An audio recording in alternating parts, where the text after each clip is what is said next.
السلام علیکم۔ ماہ ذوالحجہ کے 10 احکام۔ اس ویڈیو میں حج کے مہینے کے 10 احکام ہم بیان کریں گے۔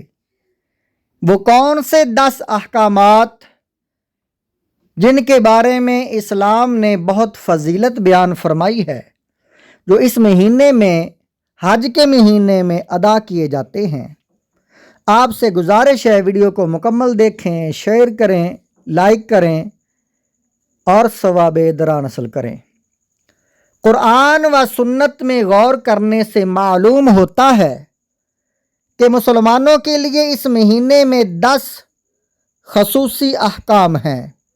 وہ 10 احکام یہ ہیں: حج بیت اللہ، جو صرف اس مہینے میں ادا کیا جاتا ہے۔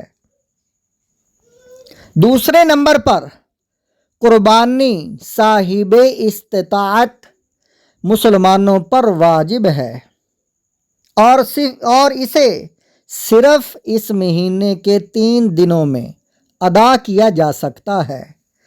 ناظرین کرام، صاحب استطاعت اسے کہا جاتا ہے جس کے پاس 52 تولے چاندی کی قیمت سال گزر چکا ہو، اس کے اخراجات سے زائد اس نے مشکل وقت کو سنبھالنے کے لیے جمع کی ہوئی ہو، وہ جمع پونجی پر سال گزر جائے اور اس کی مقدار 52 تولے چاندی سے زائد ہو، تو وہ صاحب استطاعت اس پر قربانی، اس پر زکوٰۃ دینی، اس پر فطرانہ جو ہے، عشر تو زمین پر لاگو ہوتا ہے، فطرانہ زکوٰۃ قربانی جو ہے اس پر واجب ہوتی ہے دینی، تو اسے صاحب استطاعت کہتے ہیں۔ اس دور میں آج جو ہے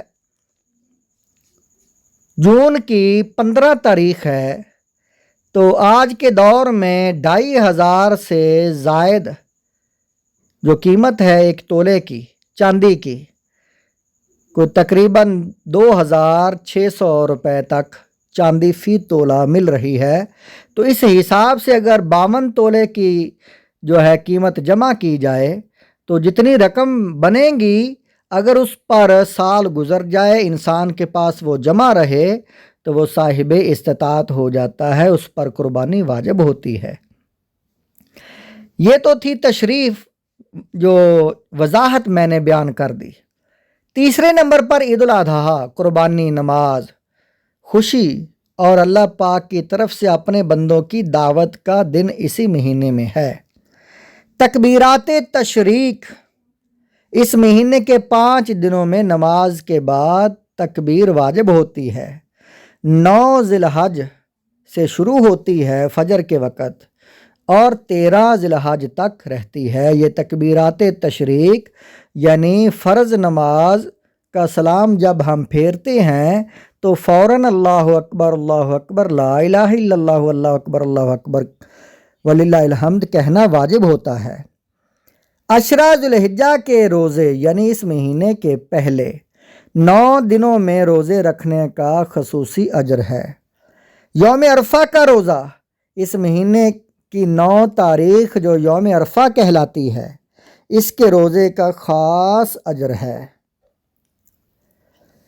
آپ کے سامنے جو کتاب کا ٹائٹل آیا ہے محقق و مدلل، صفحہ نمبر 19، مسائل قربانی، یہ کتاب آپ کے سامنے ہے، اس کا حوالہ آپ کے سامنے ہے، اس کو آپ ڈاؤن لوڈ کر سکتے ہیں نیٹ سے۔ 7ویں نمبر پر جو ہے خصوصی اجر، اس مہینے میں 4 ایام میں روزہ کی حرمت، یعنی اللہ تعالیٰ نے پورے سال میں جن 5 دنوں کا روزہ حرام قرار دیا ہے، ان میں سے 4 دن اس مہینے میں ہیں۔ لیالی عشر کی فضیلت، یعنی اس مہینے کی پہلی 10 راتوں کی خاص فضیلت ہے۔ بال اور ناخن نہ کٹوانا، یعنی جن افراد نے قربانی کرنی ہو ان کے لیے مستحب ہے۔ مستحب کا معنی ثواب، یعنی زیادہ ثواب ہے انہیں کہ ذوالحجہ کا چاند نظر آنے کے بعد قربانی ذبح ہونے تک اپنے بال اور ناخن نہ ترشوائیں، نہ تراشے۔ اگر انسان جس نے قربانی کرنی ہے اگر وہ بال اور ناخن تراش لیتا ہے، بال کٹوا لیتا ہے، تو پھر بھی گناہ نہیں ہے اسے۔ اگر نہ کٹائے گا تو زیادہ ثواب پائے گا۔ ہاں، اگر جس نے قربانی نہیں کرنی اگر وہ بھی رکھ لے، بال اور ناخن نہ کٹوائے، عید پڑھ کر کٹوائے، تو اسے بھی ثواب ملتا ہے۔ 10ویں نمبر پر معاصی یعنی گناہوں سے بچنے کا خاص اہتمام۔ چونکہ یہ مہینہ حرمت والا مہینہ ہے، اس لیے اس میں ظلم اور گناہ سے بچنے کا خاص اہتمام کیا جائے۔ یہ 10 احکامات اسلامی مہینوں کے فضائل و احکام میں درج ہیں۔